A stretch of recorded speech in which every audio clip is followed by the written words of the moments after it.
यहाँ पर बहुत मेहनत और मुशक्क़त से पहुँचा है। अंजुमन को इस मुकाम में लाने के लिए हमारे भाइयों लोग बहुत काम दिए हैं और बहुत मेहनत किए हैं। और ऐसे जब अंजुमन जब बना है तो हम बहुत छोटे ही थे। हमको तो बहुत खुशी है कि आज इतने को यहाँ पर इलाज हो रहा और हर तरह का सहूलत मिल रहा, हेल्प मिल रहा है। अंजुमन पहले तो बहुत छोटा सा जगह था और मतलब कि छोटा सा जगह में इलाज किया जाता था। अब तो बढ़ाते बढ़ाते अभी बहुत बढ़ गया है और माशाल्लाह बहुत अच्छा ट्रीटमेंट भी होता है। यहाँ पे हम अपनी वाइफ का इलाज कराने आए हैं जो प्रेग्नेंट है। यहाँ पे लगभग 95% जो है डिलीवरी नॉर्मल है।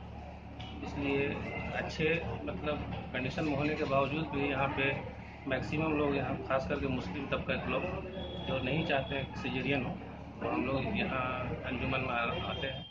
आज भी जो है अंजुमन इस्लामिया का जो है फोकस जो है तालीम की तरफ है और हम लोग कोशिश करते हैं कि लोग तालीम में आगे बढ़ें। जो आदमी बिल्कुल पैसा नहीं दे सकता है तो ज़कात फंड से हम लोग हर महीने जो है 1 लाख रुपये की मदद जो है इलाज और दवाओं में करते हैं। और इंशाअल्लाह लोग मेहनत कर रहे हैं, तमाम लोग मिलजुल करके हम लोगों को कॉपरेशन भी मिल रहा है और हॉस्पिटल जो है बेहतर से बेहतर होता है।